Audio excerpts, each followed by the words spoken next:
Why do they doubt the kid? I'm about to prove them all wrong again. I got a low tolerance, cause they don't even know what the problem is. It's me. You waiting on the boy to fail, then hold your breath and face your death. Cause you play a roulette with each step I progress, no less. Go ahead and place your bets, cause we know who we are, we know we top tier. Cause all the hate that you bring, we know it stops here. I'm taking off like a rocket here and stopping here. It's strange how they cannot see the future but see profit here. Wait up, we gon' always win. I can't take no loss, my team hold no L's, no. Aiming for the top, can't make it by myself. All right, welcome back. It's a Friday show. It's a Friday show. And, yeah. We're going to war with Venezuela. I just said it flat out as if it was a fact a few days ago, and it's happening. So on my major predictions, on the ones that I dug my heels into, one, shutdown was going to be longer than 11 and a half days or whatever the odds makers had it. I said blow past that. I'm right. Two, we're going to war with Venezuela.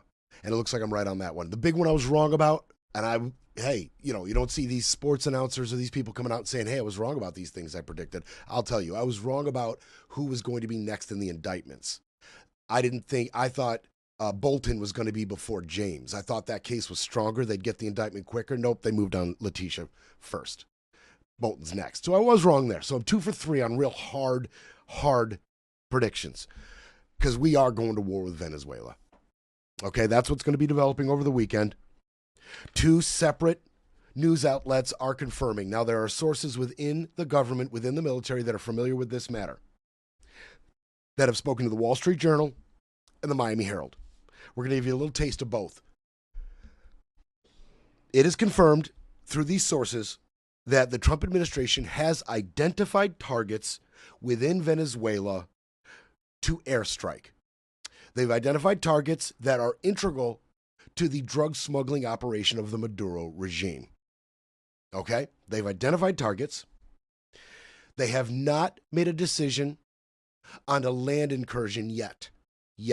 But we are either a day or so or hours even from airstrikes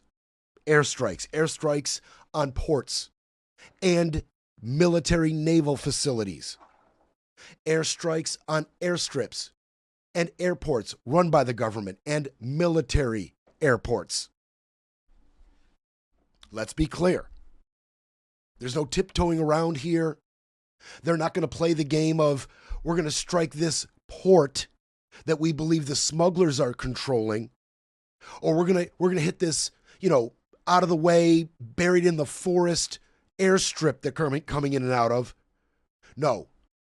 They're blowing past that. 6th gear, wide open. They're going for naval military facilities. Airport, military airport facilities. They're going straight to it. This is a direct message to Maduro. And in extension, it's a message to any of those generals around Maduro.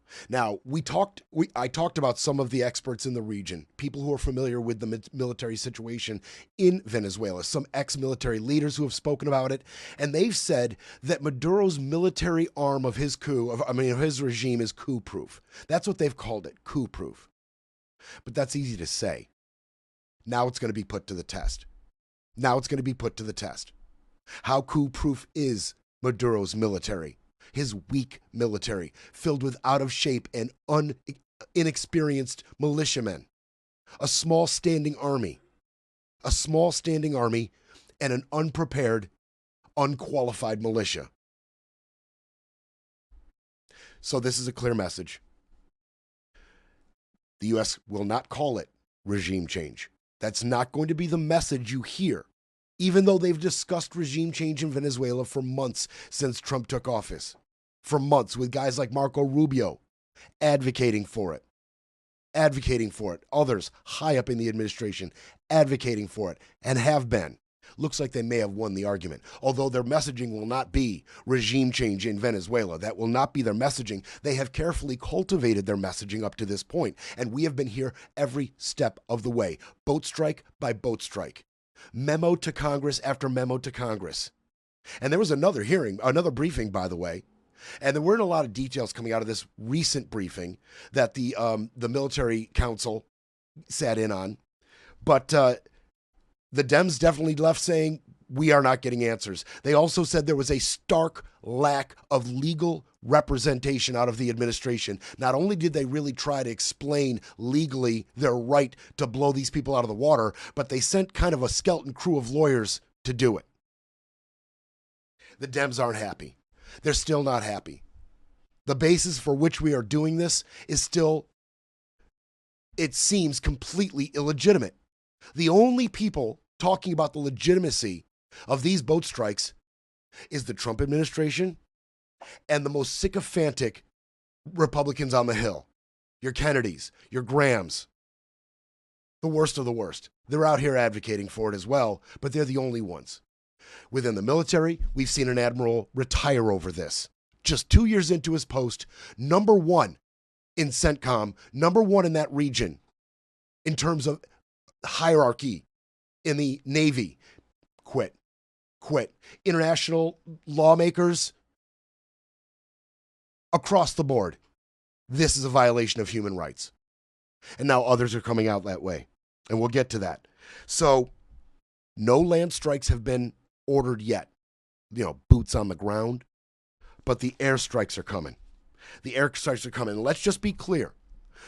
The Trump administration is saying that fentanyl is killing 300,000 people per year, and the Maduro regime has a hand in it. They are trafficking it. They are sending it to the United States via the Caribbean Channel. That's what they're saying. And they're saying every boat they blow up is saving 25,000 lives. That's what they're saying. But keep in mind,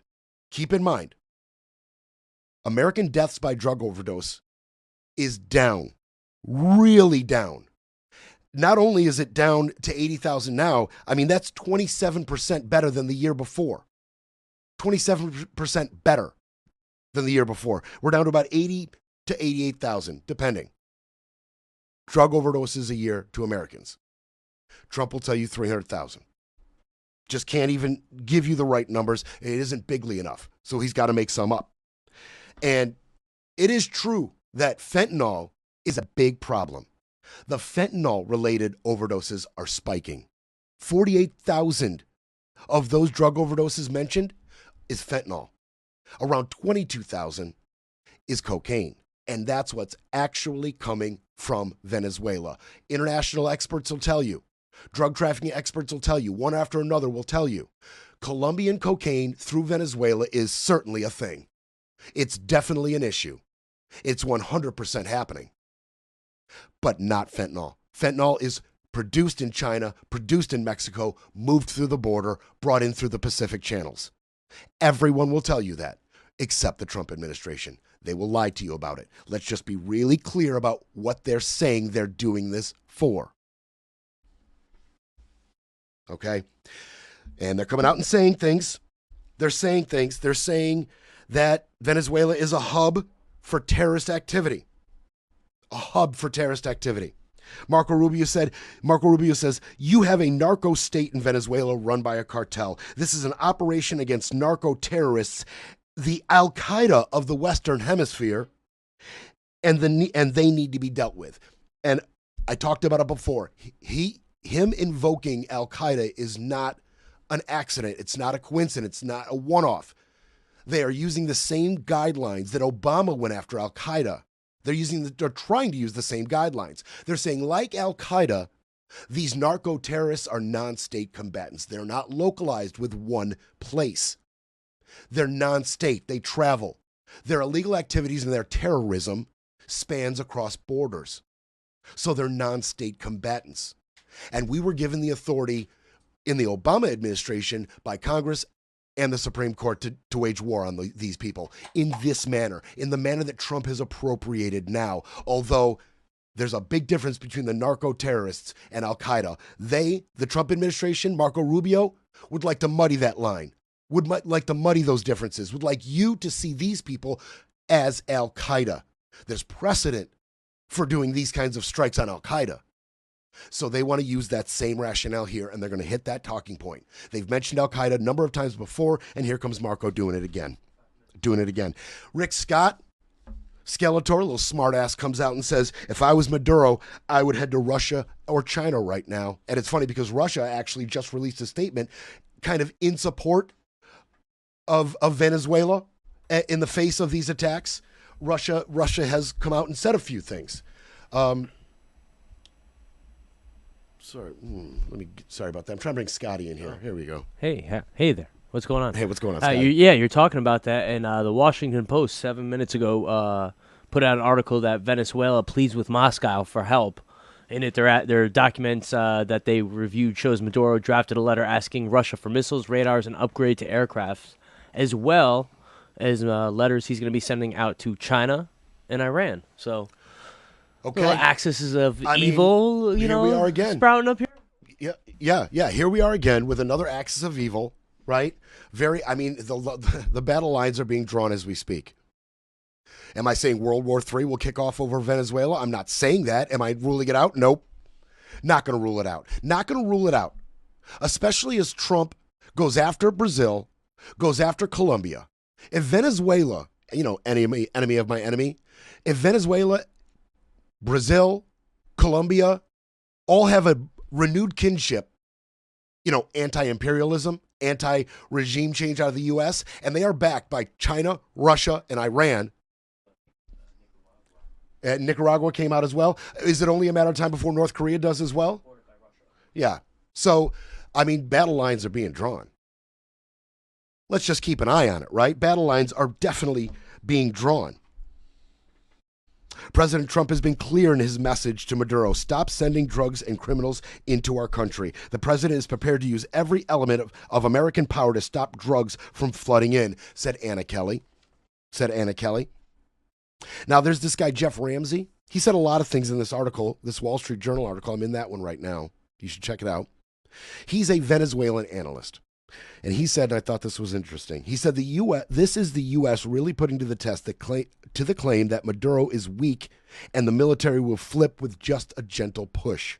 So far, we haven't seen any evidence of major defections in the country. But I think if the U.S. carries out the military strikes on Venezuelan armed forces, the equation might change. However, there's a chance that this leads to a rally around the flag effect. What if that flag ends up including Colombia and Brazil and other Latin American allies against American regime pressure and change initiative? A rally around the flag effect. God help the people in Venezuela right now. And Maduro, man, he is between a rock and a hard place. That's putting it lightly. Even we're talking hours away from these airstrikes. Hours away from this kicking off. Hours away. Now, officially, U.S. attorneys have put out a $50 million bounty on Maduro, saying he's the head of the Cartel de los Soles, the Cartel of the Suns. That's what they claim he is the head of. And that, they claim, is in direct coordination with Tren Aragua and the Sinaloa cartel. They say, the U.S., prosecutors say that these three work together with Maduro sitting at the head. $50 million for Maduro's head. The Interior Minister Diosdado Cabello, $25 million for him, cartel operations. And their defense minister, Vladimir Pedrino Lopez, we've talked about him. We've heard from him. He's their propaganda minister, pretty much. He's facing U.S. drug trafficking charges, $25 million on his head as well. $25 million. One source that talked to the Miami Herald said Maduro's about to find himself trapped and might soon discover that he cannot flee the country even if he decides to. What's worse for him, there is now more than one general willing to capture and hand him over, fully aware that it's one thing to talk about death and another thing to see it coming. So that source, familiar with the situation, is saying he's not theorizing that a coup possibly could be in the works, that one of those generals could try to cash in on that total $100 million bounty. He's not theorizing. He's saying they're in the waiting. They're in the wings waiting. They're just waiting for their chance. More than one, he's saying. More than one general will jump at this chance. Everybody's condemning the U.S. strikes on these boats. And now support for Venezuela is flowing in. And there's support and condemnation on a broader scale as well. We'll be right back. It's time for a quick break, then we break some more. You're listening to Brett Breaks Things. Breaking news, breaking rules, breaking through. Back to Brett Breaks Things.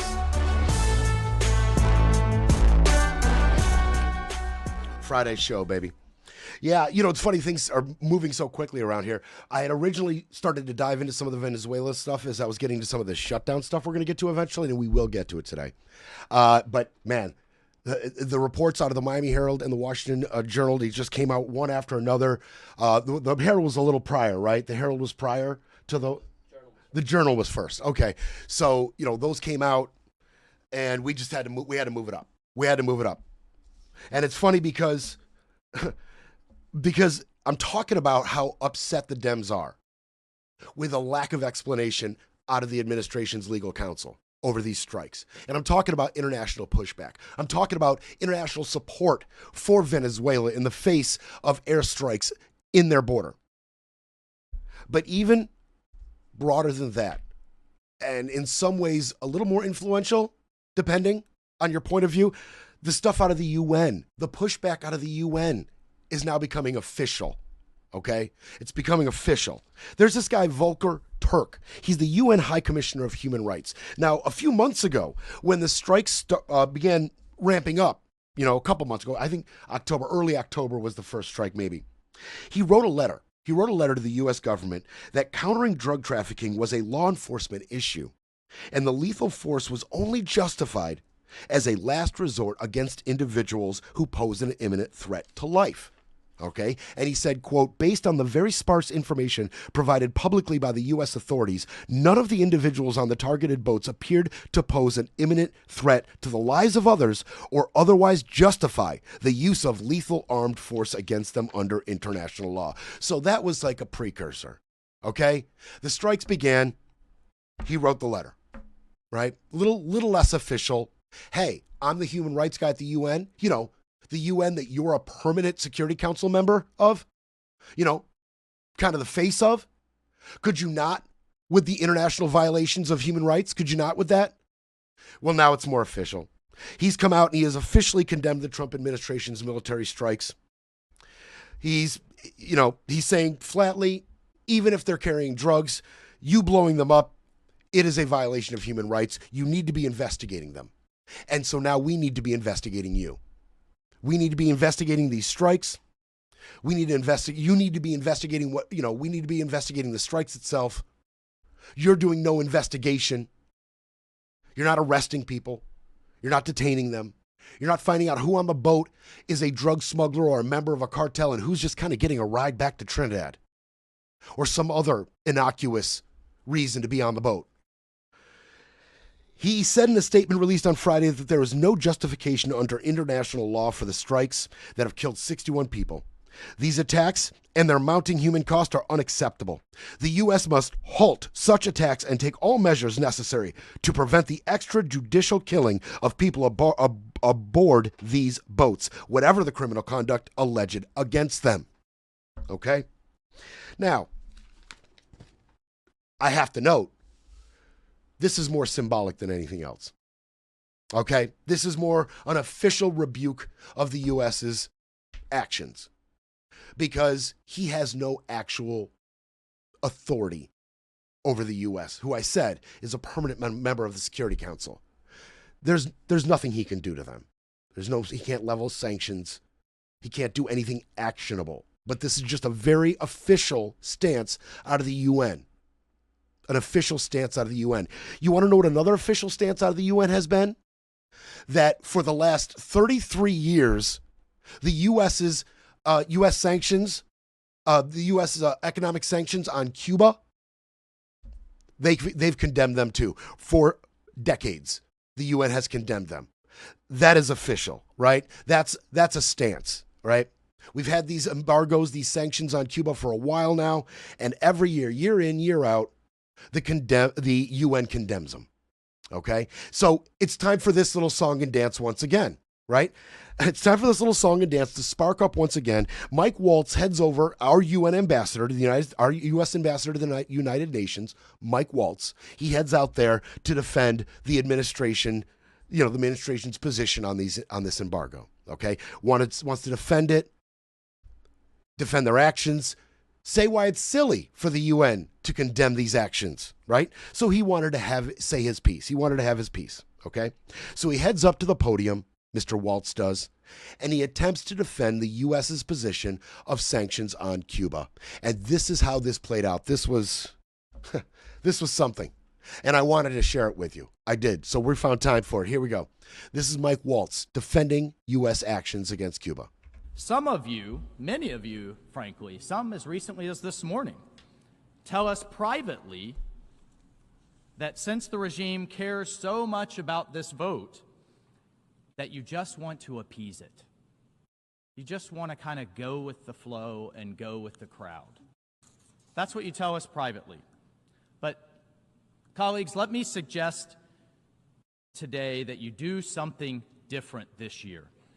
The United States and the Trump administration wants to set the record straight when it comes to this resolution and to correct the fake news, the misinformation, and this false reality the regime seeks to create year after year with this vote.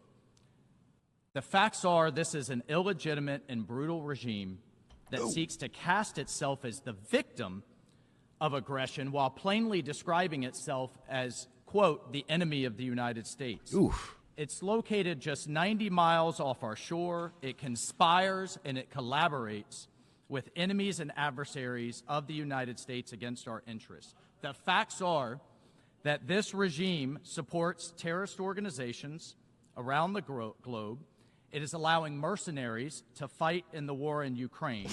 It's propping up the Venezuelan regime, and it aids cartels. The facts are that these cartels that it props up...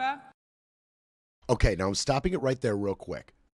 What's going to happen now, I just want to explain to those of you who listen on the podcast, just listen, don't watch the video. What's going to happen now is a point of order is going to come up from Cuban Foreign Minister Bruno Rodriguez. Bruno Rodriguez, in the middle of Waltz's speech, wants to make a point of order. Now, when he begins speaking, he's going to be speaking in Cuban and whatever, it was Spanish. I'm not sure exactly. It's Spanish. Okay. I don't know if there was a specific. Scotty's looking at me like I'm an idiot. That's fine. I'm having one of those moments. But he's going to begin speaking in Spanish, and and I'm going to give you the translation that's written there so you can hear what he says, okay? So here we go. This is going to be fun. Scotty's so disappointed in me. Are trafficking people, drugs, and weapons, and is aiding and abetting instability in our hemisphere. They undermine democracies in our hemisphere. I'm very sorry to interrupt, but there's a point of order from Cuba. Sure. Madam President, yes. Yes. Okay, here we go. Here we go. Hold on to your butts. Point of order. Representative of Cuba. The permanent representative of the United States not only lies by substantially deviating from the topic, but also speaks in a rude and arrogant manner against your presidency, against the dignity of this assembly and the member states. He does so with uncivilized, crude, and coarse behavior that is not acceptable in this distinguished and democratic forum. Mr. Waltz, this is the United Nations General Assembly.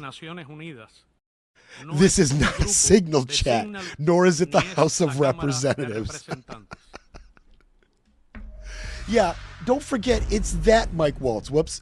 It's that Mike Waltz. It's that Mike Waltz that added Jeffrey Goldberg to that signal chat with Hegseth and others. And Vance, remember that story? It's that Mike Waltz. It's that guy. So this guy's taking his shots. He's saying not only is it your ridiculous, partisan House of Representatives, it's not a signal chat, Mike Waltz. You can't just say what you want to say. Shots fired. Love that action. Now, I'm not defending Cuba. I'm just saying that was highly entertaining. That's all I'm saying. That's all I'm saying. Oh, and by the way, And by the way, For a 33rd year, the UN has condemned the U.S.'s embargo on Cuba for a 33rd straight year. So there's that. It seems like Mike Waltz wasn't as convincing as he had hoped to be. So we're getting pushback from the UN now, official pushback. I'm glad I got a chance to bring that to you. I mean, that really speaks to one of my greatest fears as we worked into the first Trump presidency. You know, all of the perceived dangers to the economy, to our domestic policy, to immigration, they were looming.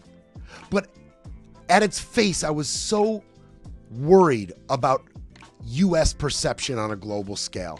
I was worried that we were going to start looking like idiots, that the global community would start judging us thusly. And that is proof right there that my fears were founded. We'll be back to break it all down. You're listening to Brett Breaks Things.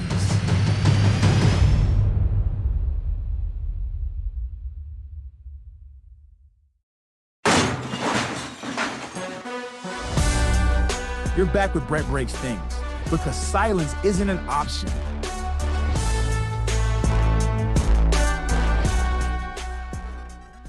All right, we're moving right along on a Friday show. We're keeping it moving. We're keeping it Oscar Mike here. Obviously, we're going to keep an eye on us going to war with Venezuela. That will be something we keep track of. And I guarantee you we will have updates come Monday. 100%. Might be time for me to start posting live, going live on TikTok or maybe YouTube to talk to some of you guys over the weekend or when we're not on the show. Scotty's been bugging me, killing me to do this. I've been a little gun shy on it, but it might have to start this weekend if war really does kick off. If we, initiate airstrikes on military facilities within Venezuela, that's going to be as breaking as it gets. As breaking as it gets, for sure. So, we're moving on, though. Shutdown continues. You know what it's over. It's over the ACA subsidies. It used to be over the ACA subsidies, foreign aid being restored and clawing back some of the president's power over the budget. Now, those last two things, they've kind of crumbled away in the face of the ACA subsidies being the main focal point of the Democrats' resistance to the Republicans' clean resolution to fund the government, at least for a little while. You know what it's over. And it continues. Now, speaking of that vote, all right, it's failed 13 times, I believe, the vote in the Senate to pass the Republicans' clean bill. It's failed 13 times. I told you about Marjorie Taylor Greene getting on a conference call with Republican leaders, including Mike Johnson, and berating them, dressing them down over specifically, one, Mike Johnson's unwillingness to reopen the House, put some things to the floor, possibly pass something that might come out of the Senate on, temporary funding. And now she didn't mention Grijalva, Miss Grijalva out of Arizona. She didn't mention her, but that would be a subsequent consequence of opening the House, as she would have to be sworn in. And she would be the 218th signature on the discharge petition for the Epstein evidence. And that's okay with Marjorie as well, because among other things that she's been critical of this administration about, the Epstein files are one of them. She has been very critical over the FBI and the DOJ's handling, or lack thereof, of the Epstein evidence. So she doesn't care. She doesn't care if the discharge petition gets signed and sent for, and just steps right over Mike Johnson and forces a vote. She doesn't care.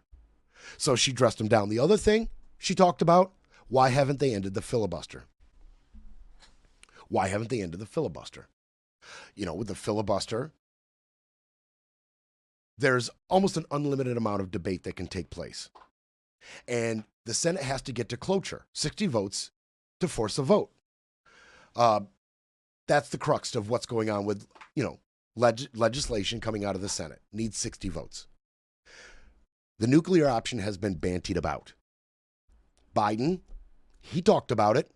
He wanted to end the filibuster to get some voting rights legislation passed. Do you remember this? And those two double agents, Manchin and Sinema, they stood in the way. They kiboshed it. Remember that? We saw those two for who they were. Now we're seeing John Fetterman for who he is out of Pennsylvania, as he votes for the Republican on just about every measure. Now, we see you, John. We see you. You're one of them. You're one of them. You say you're blue, but you're not really. You're not really. So, Trump now, he is ordering the Republicans to end the filibuster. He's talking about the nuclear option. Now he's talking about it. Even in the face of Marjorie Taylor Greene's criticism of his administration over the Gaza situation, over the Iran bombings, and the Epstein thing, he agrees with her here. He agrees with her here. He said on a Truth Social post, quote, that it is time for the GOP leaders to play their Trump card and get rid of the long-standing rule that means most Senate legislation needs 60 votes to pass rather than a simple majority. The only time it doesn't need 60, and I know a lot of my audience already knows this, is when it's in reconciliation for appropriations, when it's just money on the table, when it's just money we're dealing with, you can go with a simple majority. Now, the big impediment to getting this done is that the Republicans, they're looking a little farther down the road than the president and Marjorie are. The Republicans are saying, you don't want to start this because if we lose majority, it could get ugly. They will use it against us. It will be unprecedented. And this will begin a very ugly period of American politics. That's what Republicans will tell you. That's what Republicans will tell you in the face of pressure from their dear leader on this. John Thune has said it. John Thune, now he says this would, that the filibuster is the bulwark or the stoppage of something very ugly is what John will tell you. But he'll also tell you that the White House isn't putting any pressure on him to end the filibuster. No, he doesn't have to go to you, John. He doesn't have to go to you. He put it on Truth Social. Don't you know how this works yet? Haven't you seen how he operates? He puts it on Truth Social and you go do his bidding. Bondi gets it. Blanche gets it. Even Halligan gets it. Why don't you get it? No, he's not going to come and tell you. You need to pick this up. Even Cohen said, it's Trump speak. You got to know what's an order, even if it's not phrased as an order, right? That's what he told us in those hearings. Mr. Trump is a racist. Mr. Trump is a bigot. Remember that? He told you got to be able to speak Trump. He said, I could speak Trump. So I was his lawyer. I was his closest confidant for years. Bondi speaks Trump. Blanche speaks Trump. Why don't you speak Trump, John? Coming out here saying White House hasn't put pressure on him to do so. That's what he's saying. But ultimately, why would Trump care? Why would Trump care about possible consequences involving the Democrats using this against him? Because in Trump's mind, I promise you in Trump's mind, there is 0% chance they will lose a majority or that he won't be president past 2028. They're taking care of that now. Installing radicalized wackos at the head of election integrity. Firing election integrity officials across the country, firing half of their heads. Reworking it, trying to maneuver so we can have troops at every polling place. He's doing everything he can to ensure that they don't have to worry about any of these reciprocal consequences out of the Democrats. Aren't you picking up what he's putting down, John? Or maybe you do get it. Maybe you do get it and you know the optics of saying anything else. But Trump is out here. He is asking for the nuclear option. He's asking for it. So he's out here publicly asking to end the filibuster. And immediately, Senate Republicans call a little meeting with J.D. Vance. They have a working lunch with J.D. Vance. And they asked him specifically, could you get the president to stop with this? We don't want it. We don't want it. You may think there's no chance we lose power here, but if you are wrong, this could be disastrous. Please, J.D., tell the president we don't want this. Please tell him to stop calling for it publicly, at least. At least do that for us. Please. Vance, in that meeting, he told them, look, there's probably not enough votes for this to fly. The president's going to do what he's going to do, guys. It's Donnie. It's Donnie T. You know how he gets down. Don't sweat it, though. As you guys are here expressing your, worry about the possible consequences of this going down, you're the ones who have the power to make sure it never happens. So President Trump can say what he wants to say, but unless you fold on this, you won't let it happen, right? So don't worry about it. Is basically how that meeting went down in terms of the filibuster. But that's not the only thing they talked about in that meeting. They did talk about, Vance tried to talk them off the ledge, and, he has no control over Trump, which makes the whole thing ridiculous. Go to J.D. Vance to what, rein in Trump's mouth? Ludicrous. Ridiculous. The whole concept makes no sense. So Kennedy was there. He was there asking Vance to tell him to cool it down. Others were there. But they talked about other things.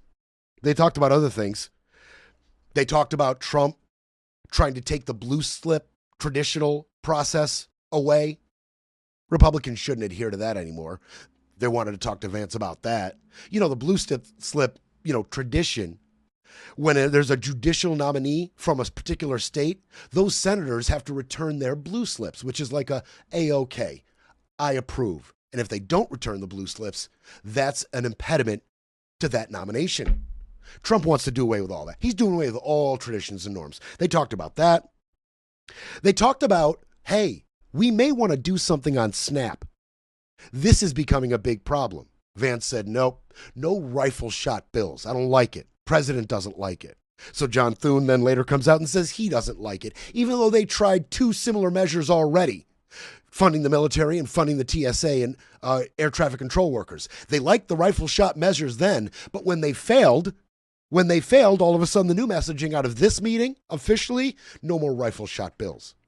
No more rifle shot bills. And the reason they don't want rifle shot bills is because they don't want the Democrats doing rifle shot bills and proposing them, like they did to fund SNAP. And remember, that failed. The Republicans failed to vote on the SNAP emergency funding being dispersed. No go. The optics on that suck. Vance gets it. Thune gets it. He gets it now. No more rifle shot bills, right? We got to put maximum pressure on the Democrats. No easing the pressure at all on them. If the SNAP thing works out, they look good. They cried about it. Then they got what they want. And the ultimate effect is the American people's lives are easier. We can't have that. We can't have that optics W for the Dems. No more rifle shot bills. And you better vote no on everything they propose. Period. They also talked about this whole beef problem. They wanted to get in JD's ear about that, like he has any influence over that, over Bessent, over Trump's tariff wars and what he decides to do. He has no say. He has no influence on that, but they tried. They talked about the beef farmers. They talked about the large amount of beef we just agreed to buy from Argentina in part of this huge deal, right? This huge bailout for Argentina, 20 billion of their pesos for $20 million, plus another 20 billion in private investments to prop up their money. And in exchange for that deal, we're talking lithium back and forth. We're talking a lessening of Chinese influence in Argentina's infrastructure and a propagation of U.S. influence over the telecommunications, specifically in Argentina. China out, U.S. in. We want your lithium. We want your uranium. What, you need more beef sales? Fine, we'll buy your beef. Oh, you're telling me the farmers are crying about this huge loss in profit and they're struggling to get their bills paid, especially considering the equipment and the feed and the things they need to raise this beef has all gone up because of my tariffs? Boo-hoo. Well, the Republicans are worried about it, and they brought it up to JD. So JD got an earful from the Republicans on all of this.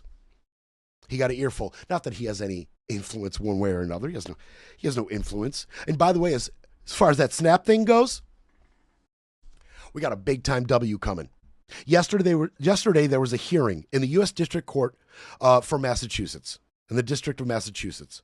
One Judge Indira Talwani, we talked about her. I mentioned her because of this lawsuit brought by 23 attorneys general, U.S. attorneys. Remember, 23 Democratic U.S. attorneys sued the Trump administration over their failure to activate the $5.5 billion available emergency funding for SNAP.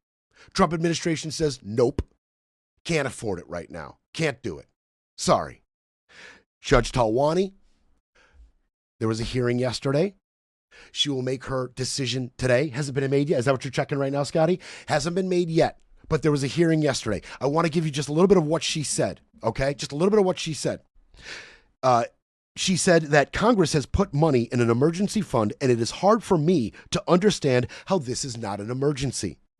She said she can't wait for Congress to pass an appropriations bill, saying she has to rely on existing laws and regulation that the USDA has already adopted. Congress told you what to do if there's no money. You need to figure out how to stretch that emergency money right now. The judge made it clear she wants the USDA to get the money out the door, not to come up with excuses for why it believes it can't. She said that's lawyering. I want agency action, not lawyering. Not lawyering. It's important context. During Trump's last shutdown, there was no games being played with SNAP. This happened with SNAP in his last shutdown, and the emergency funding kicked in immediately with no restrictions and no impediment by the executive office, by Trump, right? By this administration. No pushback. The funding just went out the door last time. This time, he's playing games. This time, he's more tribal than ever. More retribution than ever. You see, SNAP, that's one of those Democrat programs, right? That's one of those programs that makes lives easier, props up the lower of us, the lower class of us, helps them up a little bit. That's not what this administration's about. That's a Democrat program. That's a Democrat program. Now, the truth is, this $5.5 billion, it's not enough to even make it all the way through November. Not if everybody receives their full benefits. Costs about $9 billion for that. But people will be able to receive partial benefits if Judge Talwani rules that the administration immediately gives out these funds, immediately activates this $5.5 billion. It should get everybody through at least on partial benefits. And they need to come out now. And there's going to be chaos because there's going to be a period, a delay, a period. No matter what happens, no matter how this judge rules, there will be a small period where the funding will lapse, will end. Before the emergency funding kicks in, that's going to be chaos. It's going to be chaos. And just remember, Republicans voted no on funding SNAP. They voted no. Breaking politics, breaking narratives, breaking news. But first, we need a coffee break.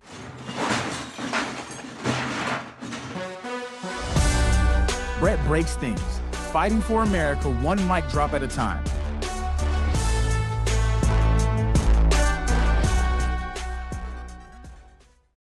Okay, so the judge is going to rule. The judge is going to rule. You know, the USDA official website, they're getting real cute. Real cute. Just like Nome, just like those other violations of the Hatch Act that nobody gives a crap about.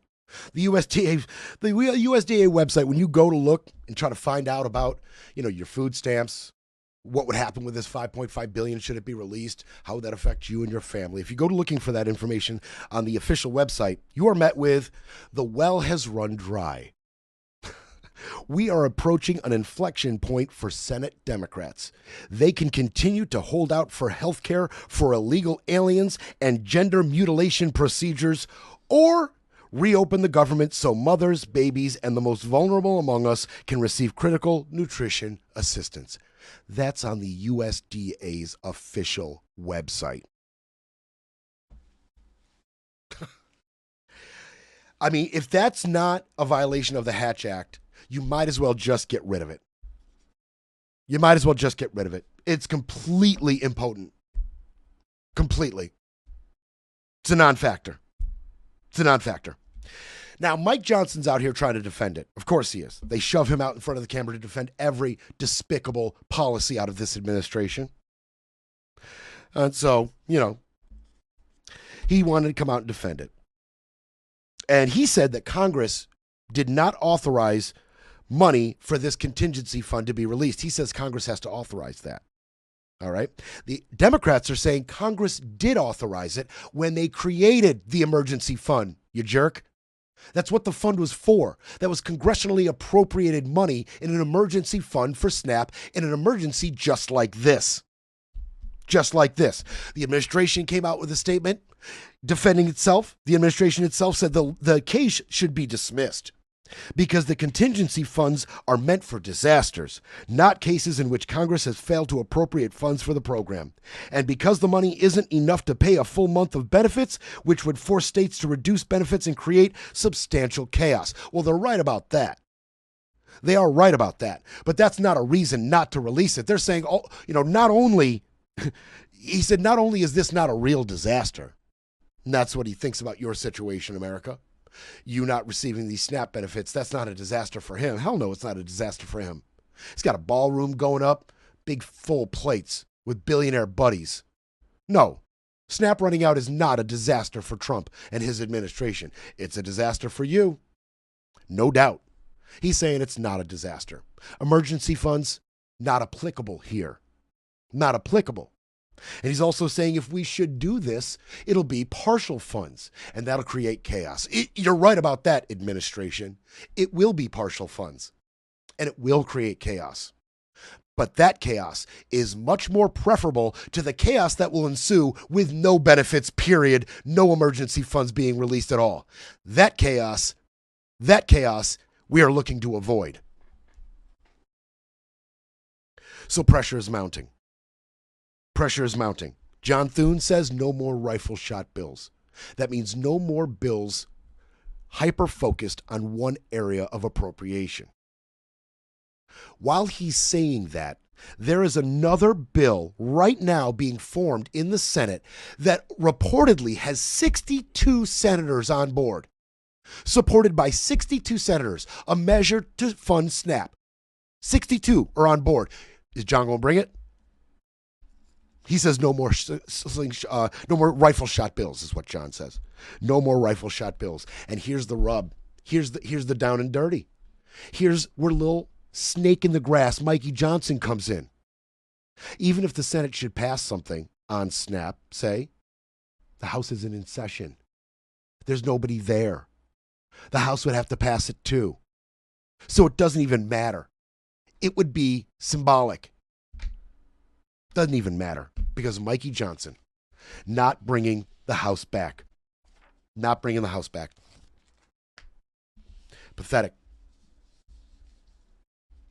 So the SNAP benefits running out is absolutely terrifying Americans. They're calling their food banks, asking what can we do. The leaders of the people who direct these food banks are saying, we don't know what to tell people. They're panicking. They're trying to stock up on their existing food stamps and turn them in now and try to stock up, and now we're running out of supplies. We can't even exchange any right now. And we don't know if the states will even be reimbursed for existing food stamps before this emergency fund is released. Question marks, chaos across the board. Also, chaos is erupting in terms of ACA, in terms of the exchange, and people getting a glimpse of these prices. And I talked about some of the hikes in broader terms. I talked about some of the increases in broader terms yesterday. Let's talk about some definitive terms, right? The numbers are getting more crystallized, more clear, more easy to digest. The problem's twofold in terms of the ACA. One, premiums themselves are going up on average 26%. That's the plan itself, not counting the subsidies. Just the plans themselves are all going up 26%. That's one big problem. That's one big problem. So in terms of just the plan itself, if you make $22,000, just the plan itself is going to go up about $66, not counting any subsidy included. $35,000, it's going to go up $132. $65,000, if you're over 60, it's going to go up $920, just the plan, if you're over 60. And if you make $95,000 and you're over 60, it's going to go up about $714. As you get younger, it's a little less of a hit, as you can imagine, right? As you can imagine. Now let's talk with the subsidies, or without them, as it may be. The subsidies, they will cost the government about $23 billion in the next year if passed, if extended. The current subsidies that we enjoyed in 2024, or in 2025, if extended, will cost us $23 billion. $350 billion over the next decade. That's the number. That's the number. It's a lot of money. But considering where we spend some of our other money, you know, like bailouts to Argentina, $20 billion in cash there, $20 billion in investments. I know that's something that a lot of people have brought up on social media. I've often thought about it. But Scotty and I did a little bit of digging, and we want to be fair about this. The Sovereign Wealth Fund, which is the fund that Scott Bessent is playing with to invest in the pesos, the $20 billion exchange into their bank, and $20 billion from investors on the pesos. That $40 billion comes from the Sovereign Wealth Fund. It is to be played with in other countries, with other currencies and commodities. Okay, debt, things like that. And I wanted to know, well, could we use that money?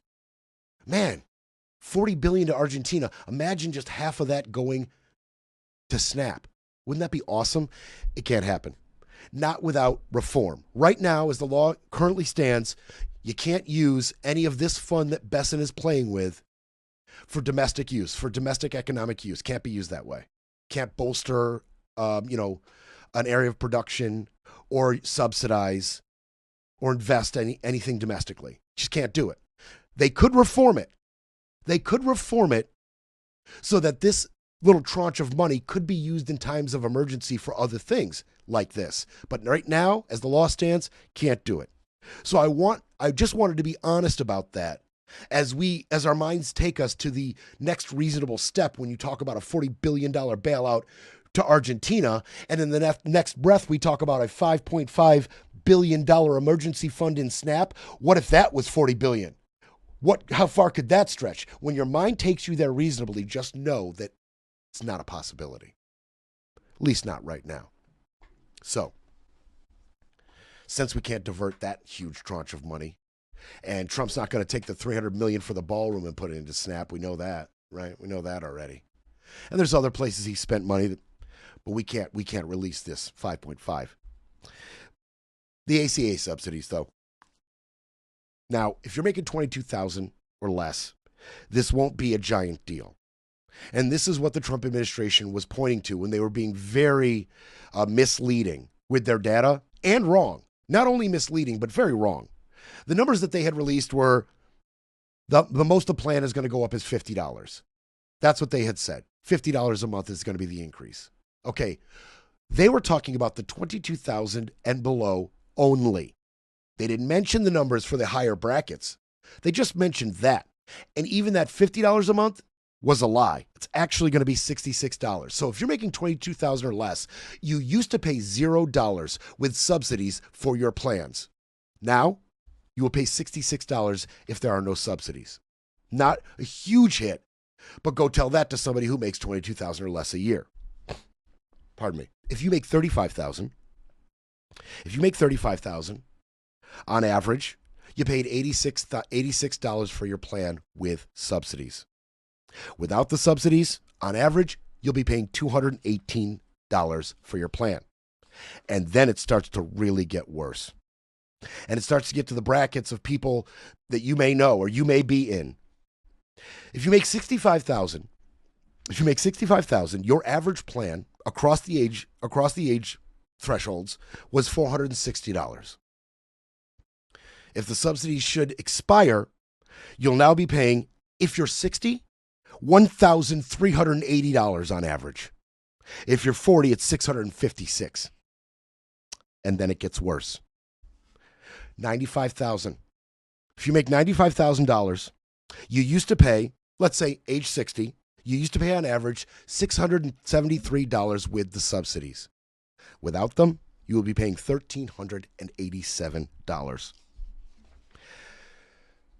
The president did not give you those increases, those hard facts, the real data, the truth of the matter. That is what the Democrats are fighting over. How many people will not be able to afford their health insurance, period? How many people do you know that simply cannot afford that? Cannot afford that.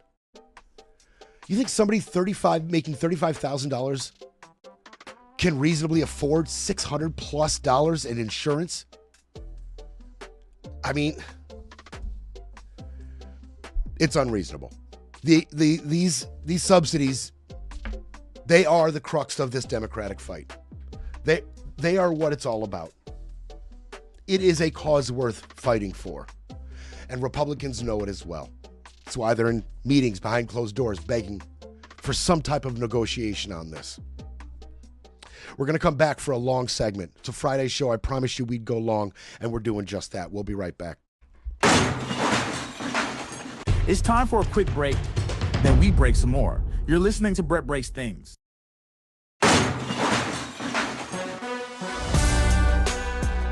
Brett breaks things because someone has to.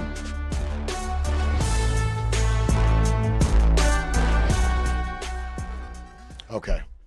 All right. So, and on top of, the looming ACA crisis, Kennedy and others are out here, but Kennedy specifically, we're going to play him. He's out. Oz is out here lying about the healthcare the insurance problem. Kennedy is out here advocating to bring back, high risk pools. Do you remember this? High risk pools. High risk pools was the idea that if you're younger and healthier, you pay less for insurance, right? You're grouped together with other lower risk people. But the problem with this is, and this is why the Obama administration, got rid of this, and the ACA was amended to get rid of the high risk pools, because on the high risk end, they were gouging you. If you had comorbidity, pre-existing condition, smoker, over a certain age threshold, I don't have to tell some of you in my audience that you were getting gouged. It was ridiculous. So they threw it out. Kennedy wants to bring it back. He wants to bring it back. You want to hear from Kennedy? No? Too bad. Here he comes. I've certainly been thinking about what we could do to try to fix the Affordable Care Act. There are a number of ideas being batted around. Association health plans, bringing back high-risk pools, which have been outlawed under the Affordable Care Act.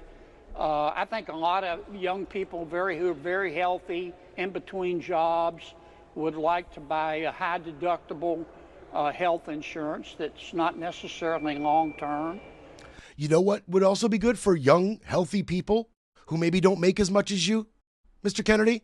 Just extending the subsidies, and their insurance will be nice and low.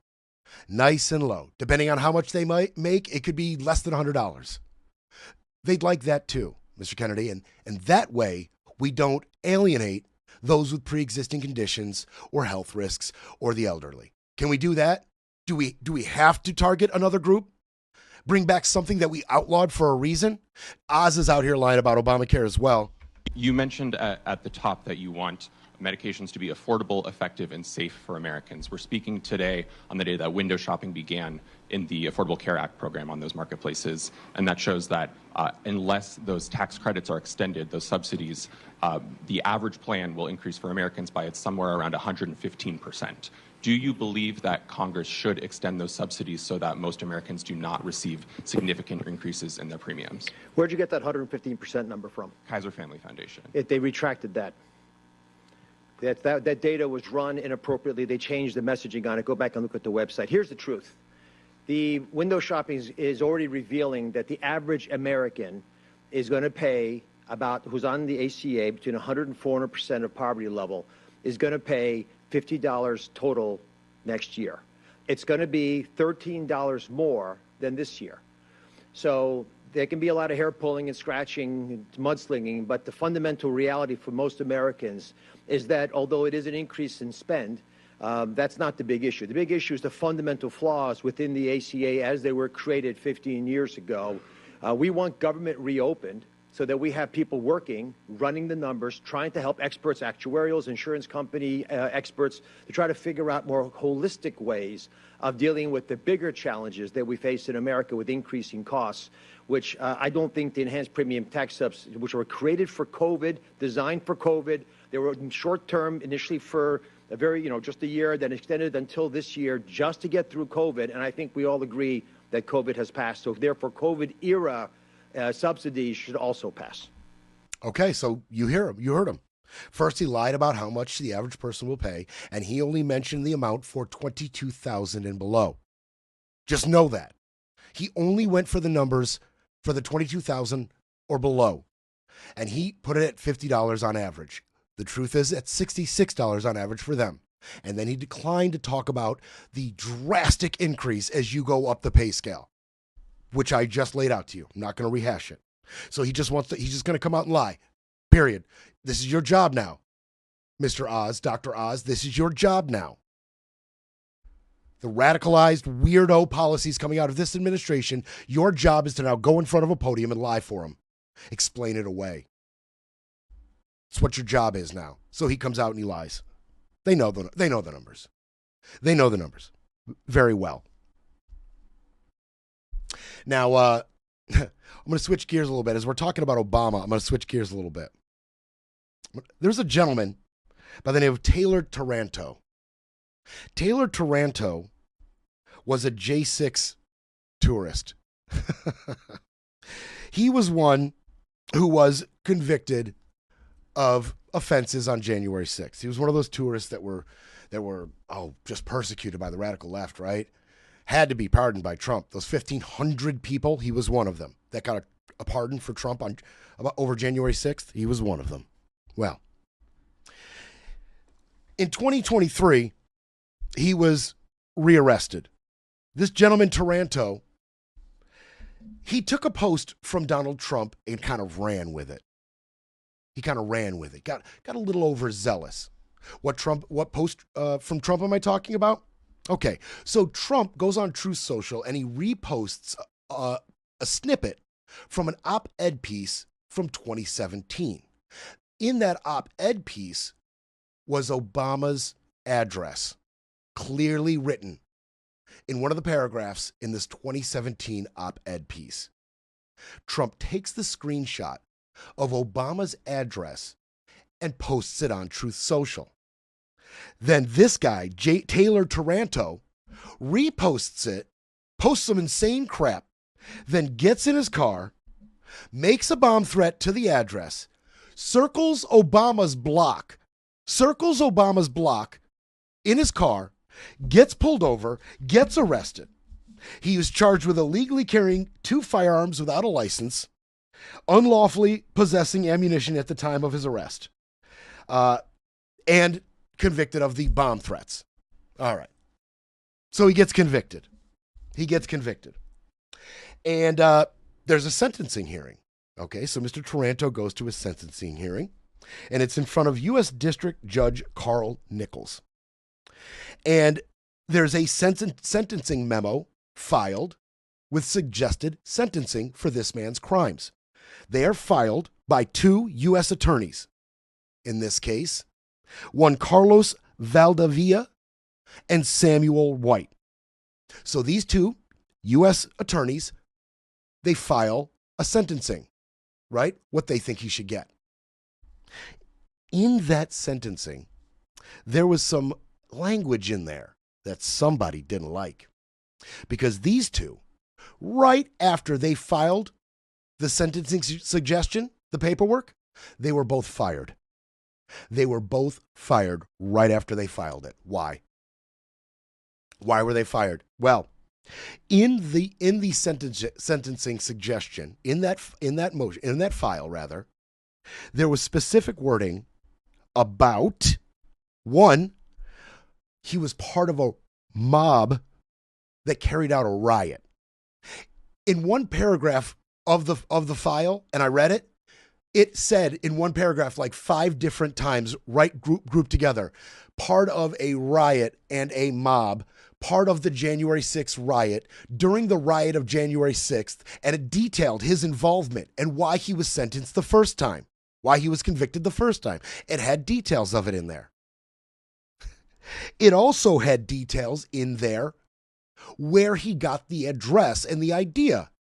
And in the file, it mentioned Trump's post on Truth Social about Obama's address. It had it in there. Well, that wasn't going to fly. That wasn't going to fly because they both got fired and a new filing was immediately resubmitted. And this new filing, guess what it didn't have in it? Yeah, that didn't take you long. Didn't have anything about January 6th. Didn't have anything about January 6th. All mentions were scrubbed. All mentions of Trump's Truth Social post were scrubbed. And all mentions of Carlos Valdivia and Samuel White were scrubbed. And now the U.S. Attorney's Office declined to comment. They immediately replaced these gentlemen with Jonathan R. Hornock, who is the head of the criminal division in the D.C. U.S. Attorney's Office. So they got somebody in there immediately. And they declined to comment, but they did release an email. We want to make very clear that we take violence and threats of violence against law enforcement, current or former government officials, extremely seriously. We have and will continue to vigorously pursue justice against those who commit or threaten violence without regard to the political party of the offender or the target. So, in true Trumpian fashion, don't answer the question. Don't address why we want to talk to you.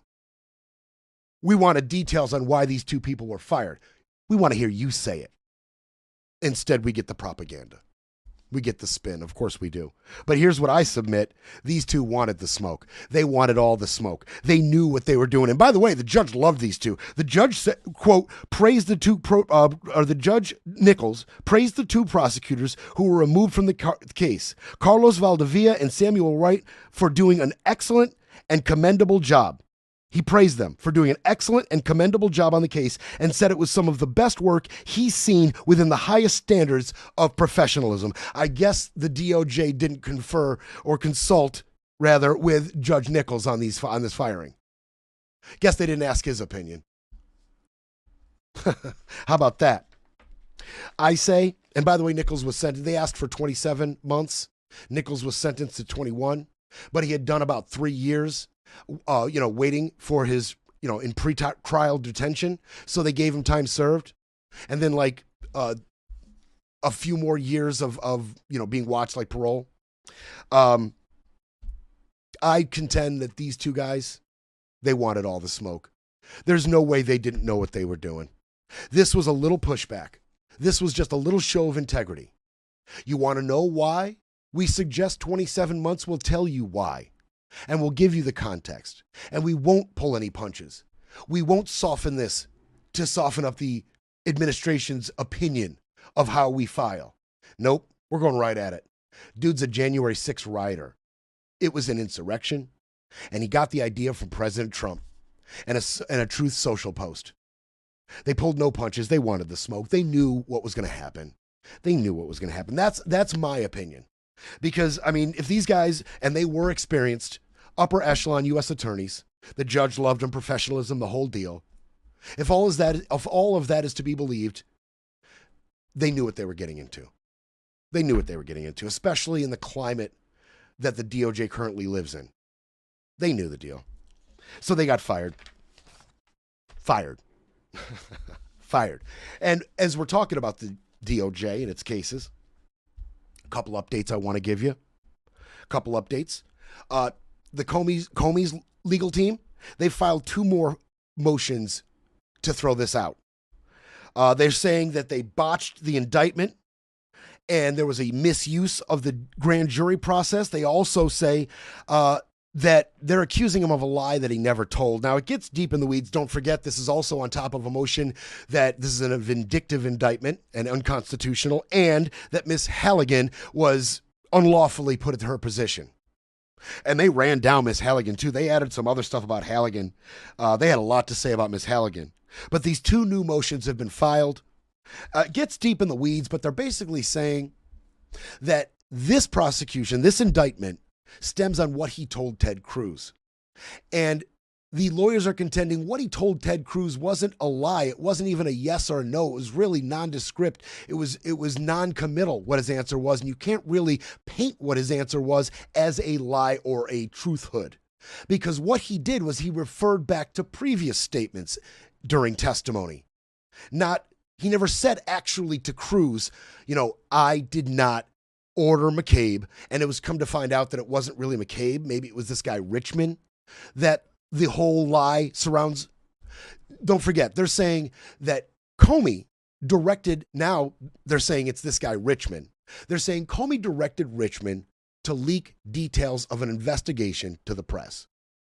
That's what this centers around. obstructing a senatorial hearing, and lying to the Senate. Okay, that's what it's all about. That's what the lie's about. But the lie that they're indicting him over is what he had told Ted Cruz. And what he had told Ted Cruz when asked about did he order Richmond to leak to the press, he said, I refer to my previous statements on this. He didn't say no or yes. So his legal team is saying, you botched the indictment. You botched it. And they're also asking for what is known as a bill of particulars. They're going hard. They want they're digging all the way in. And this is a document. The bill of particulars is a document that would add details to the bare bone charges against Mr. Comey. It would add a lot more specificity on the laws that the prosecution believes he broke. That's probably trouble. That's probably trouble for a case that was slapdash and vindictive to begin with. One that was brought forth, the indictment was sought 4 days after Halligan took office. You're going to tell me that this giant collection of evidence that other top prosecutors put together and said isn't enough for a case, that Miss Halligan was able to go through it in 4 days and pick up what they missed, be able to run with what they felt, these former prosecutors felt they couldn't. Halligan found the gold in there, was able to go through it all in 4 days and do due diligence on the investigation and come up with this indictment. They're saying that's bullcrap. She shouldn't have been in the position to begin with. The process with which she was installed as interim U.S. attorney was unconstitutional. And the manner in which she brought the case to the grand jury, completely unconstitutional, illegal. So they want a bill of particular to really dive into this slapdash case that Miss Halligan put together. They want to really go through it with a fine-tooth comb, come up with more motions. Continuing on with the DOJ and its retribution campaign. Letitia James's cases. And I say cases. Yes, there is the case in Virginia, right, over the property. We talked about it. And as that develops, we'll bring it to you. But I also mentioned to you that there was an investigation into her office over the civil fraud case that Letitia James successfully sued Trump over about overinflating his wealth, right? That's one investigation into her office. The other investigation into her office is over an ongoing, long-running case against the National Rifle Association, the NRA. Now, John A. Sarcone III, U.S. Attorney, John A. Sarcone III, he's the one that launched these investigations. Well, Letitia James's legal team is saying, yeah, he shouldn't have been there. He shouldn't have been there. That's basically what they're saying. They haven't really officially submitted their motion. All right. The basis on which her team is looking to squash the subpoenas out of Sarcone, they're unclear right now. But sources are telling the New York Times that it's about challenging Sarcone's legitimacy as U.S. attorney. And this is an ongoing theme. Challenging the legitimacy of Donald Trump's U.S. attorneys. We have done this story again and again and again. Now, Sarcone is the U.S. attorney for the Northern District of New York. We don't have the details yet on how they're going to challenge his legitimacy, what they're going to point to as illegitimate. We don't know that yet. But Alina Habba has been challenged in New Jersey. Halligan is now being challenged in Eastern Virginia. Bill Assaili in the Central District of California, and Sigil Chata in Nevada. They're all being challenged. The legitimacy of every one of these U.S. attorneys is being challenged, and some of them have already been successful. Oh yeah, a federal judge disqualified Mr. Assaili on Tuesday. Disqualified. Another judge last month disqualified Ms. Chata. And I talked about it, right? I think it was in August. A judge ruled that Alina Habba has been serving as New Jersey's U.S. attorney, that she is without legal authority as well. all involving the process in which they were installed. At least the ones that I just detailed there. We're not sure where they're going at with Sarkozy yet. I don't want to dig in, but it's over his legitimacy, sources say. So this is becoming a trend, to say the least, and obviously is making it much more difficult to get a successful prosecution of these people because the cases are garbage. The people bringing them are garbage. And they have been installed in illegitimate, unconstitutional ways. It's been laid out very clear, right here and other places, case by case. Case by case. The U.S. attorneys that realize these cases are garbage are getting fired and stepping down. The sycophants, the retribution team, they replace them. And they bring these cases. And now the cases are having problems. Go figure. Go figure. The system has not failed us yet. How many times did Randy tell you it's going to be the judges? It's going to be the courts. It's not going to be the mouthpieces on the Hill, right? It's not going to be the podcasters. It's going to be the court. That's who's going to push back. That's who's going to be able to stop this.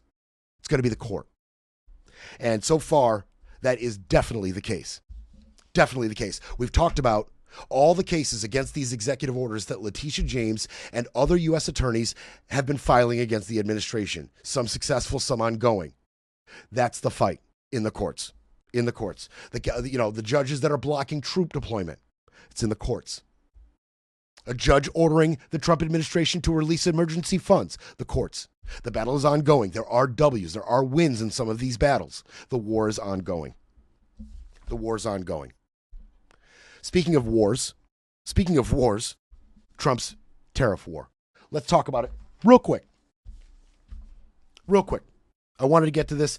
I wanted to get to this story for a little while, and it's developed, which I love that I waited. Sometimes that happens. I told you that. Sometimes I want to jump all over a story right away, and Scott's like, chill. Let it mature. Let it mature. And this one has. Now, you may have heard about our war with China and some developments in it, right? There was a video ad in Ontario that featured Ronald Reagan talking about tariffs. I'm going to play a little bit of it for you. This really pissed Trump off. It pissed him off a lot. Now, I'm going to get into it a little bit because I feel like this is just the optics portion of what's really happening. Because aside from this nasty little ad, as you know, Trump doesn't like it. Aside from this, there has been other developments in our trade war with Canada and their prime minister, his relationship with us, and his relationship with other countries. But this ad, this anti-tariff ad out of Reagan, okay, this is from a 1987 speech he gave where he urged Congress not to pursue protectionist policies against Japan and gave kind of a critique against the economic efforts of tariffs. All right, let's listen to this ad a little bit. Throughout the world, there's a growing realization that the way to prosperity for all nations is rejecting protectionist legislation and promoting fair and free competition. Now, there are sound historical reasons for this. For those of us who lived through the Great Depression, the memory of the suffering it caused is deep and searing. And today, many economic analysts and historians argue that high tariff legislation passed back in that period, called the Smoot-Hawley tariff, greatly deepened the Depression and prevented economic recovery. You see, at first, when someone says, let's impose tariffs on foreign imports, it looks like they're doing the patriotic thing by protecting American products and jobs. And sometimes for a short while it works, but only for a short time. What eventually occurs is, first, homegrown industries start relying on government protection in the form of high tariffs. They stop competing and stop making the innovative management and technological changes they need to succeed in world markets. And then, while all this is going on, something even worse occurs. High tariffs inevitably lead to retaliation by foreign countries and the triggering of fierce trade wars. The result is more and more tariffs, higher and higher trade barriers, and less competition. All right. You get it. I'm not going to play the whole thing. Well, Trump got a load of that. He didn't like it. He didn't like it one bit. He said on Truth Social he was ending all trade negotiations with Canada. because of a video ad paid for by the province of Ontario. He's ending all negotiations over that video. Over that video is what he says he's ending all negotiations for. He continued, tariffs are very important to national security and the economy of the United States. Based on their egregious behavior, all trade negotiations with Canada are hereby terminated. That's what he's saying. He's saying we're done negotiating over this tariff war because of this video. Now, we don't know if he spoke to Mark Carney, their prime minister, before he said this. Okay. And Carney's office and the White House both declined to comment when asked about his Truth Social post. But Trump is contending that it's a fake ad. And he says it was put out to influence the Supreme Court's decision on his tariff war. They have to decide on this. All right. It's one of the big cases that we talked about during this docket, during this term for the Supreme Court, is the tariff legality. He's saying, trying to influence it. It's a fake ad is what he says. Now, the ad came from the Ronald Reagan Presidential Foundation and Institute. And this institute said, and here we go,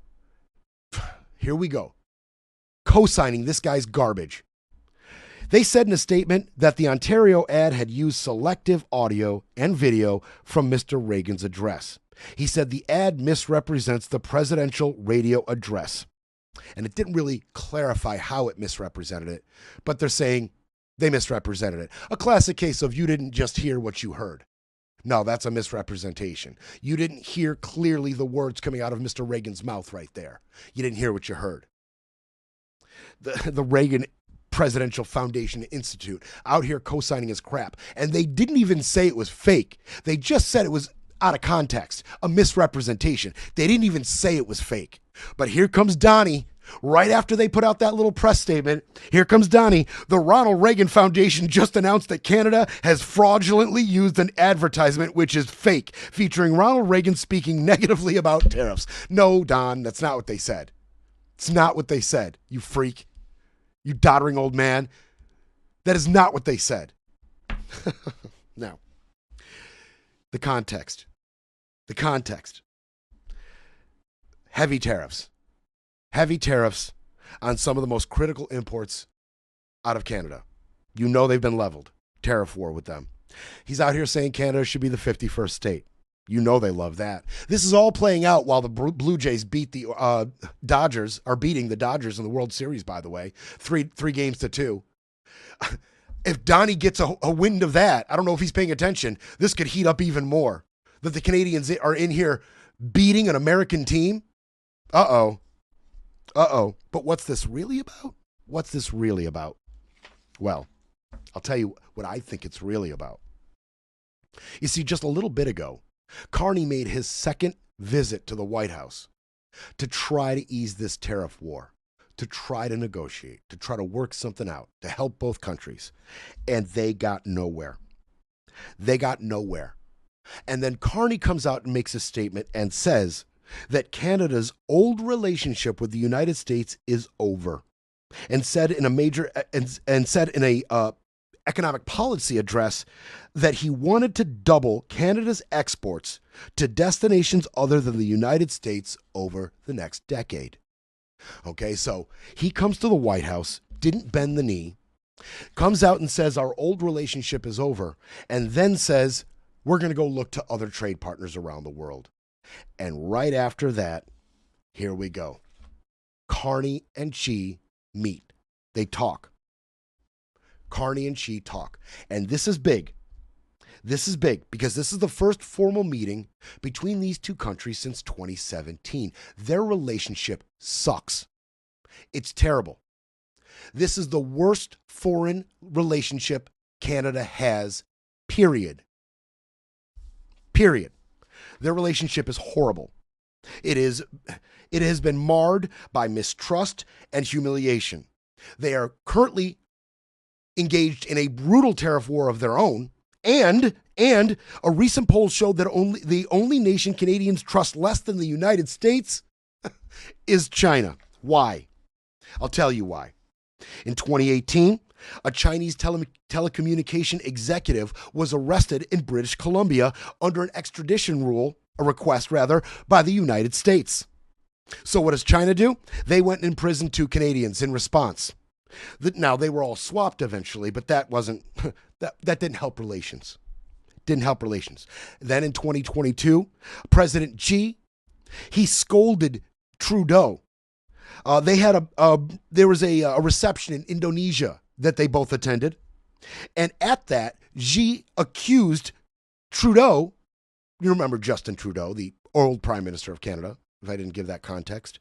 He accused Trudeau of leaking details of a private meeting and scolded him as if he was like a little kid being yelled at by his teacher or his mother or something. It was really embarrassing. The Canadians hated it. They hated it. Then, this year, a Canadian inquiry found that there was election meddling by China into Canadian elections. Now, they did not find any proof that the Chinese election meddling resulted in anything one way or another. Didn't have that much influence. They don't think it had enough influence to really sway the election, but they found out that they definitely did meddle. That didn't help. China has applied a 100% tariff on canola oil. That is Canada's most valuable agricultural export. And Canada has imposed a 100% tariff on Chinese electric vehicles. Tit for tat. Much worse than our war with Canada. Personally, I think we're up to 35% tariffs with Canada right now, somewhere around there, on their, more valuable exports. No, 100%. Hitting each other right where it hurts. Well, just like Carney promised, he is now looking elsewhere for trade partners. This definitely will piss Trump off. If that ad pissed Trump off, this will certainly piss Trump off. And if the reason he actually broke off negotiations with Canada is because Carney came out and said our relationship has changed and I'm looking for other partners, well, don't look for any end to our trade war with Canada coming anytime soon. The retribution president will want his pound of flesh for this.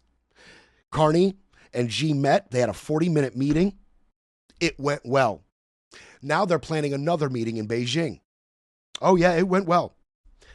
People who were close to the meeting, people who knew about what happened here, this 40-minute meeting, they said, even without being in the room, the specter of Trump looms over every conversation. World leaders, not just Carney and Xi, but all world leaders, the conversations they're having right now, the specter of Trump looms over all of them. He's on everybody's mind.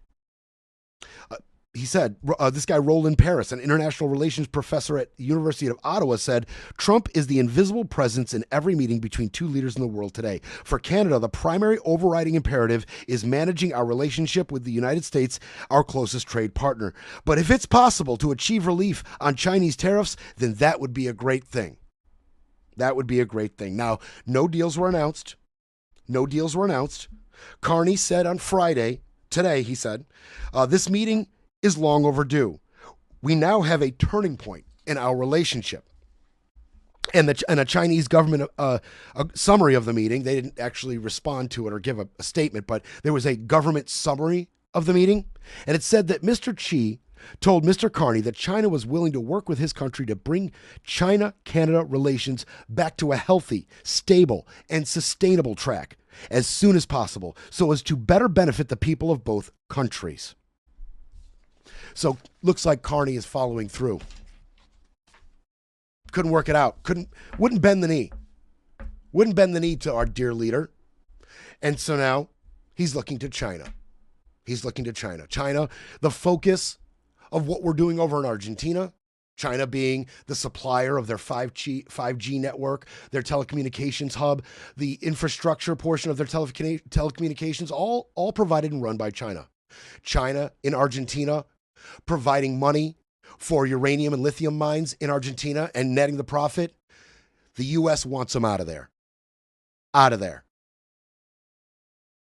Now, here comes Canada coming in right behind this.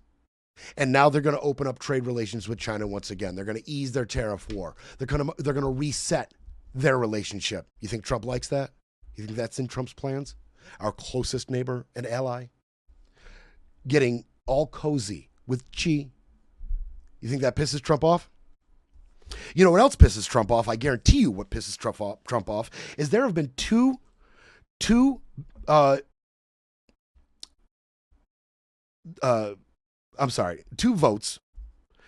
votes passed in the Senate.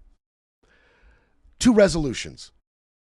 Now, it doesn't matter what gets passed in the Senate because the House is not in session. I apologize for stammering for a second there. Anything that gets passed by the Senate won't be brought up in the House because the House is not in session. All right, and both of these are largely symbolic as well. We talked about some other symbolic votes. These are symbolic as well, but I did want to end the show with letting you know that Rand Paul, Lisa Murkowski, Susan Collins, and even Mitch McConnell joined with Democrats to end the tariff war with Canada. They want to just end all this increased tariffs with Canada and stop the president from imposing worse tariffs on Canada. They see what's happening here. So it passed. It passed with Republican support. It passed 50 to 46. Some people didn't vote. Again, symbolic, right? Without the House in session, it can't go to the House, so it's symbolic. Another symbolic vote, 51 to 47. 51 to 47, the Senate has squashed the Liberation Day global tariffs. They're not waiting for the Supreme Court's decision on this. They have voted to eliminate the emergency, the IEEPA, the International Emergency Economics Powers Act. They're putting an end to it. Symbolically, they voted 51 to 47 to end Trump's execution of the IEEPA. They want it to end. Again, symbolic. It won't go anywhere because there's nowhere for it to go. And certainly any measures like this would be vetoed by Mr. Trump, obviously, but symbolic and bipartisan.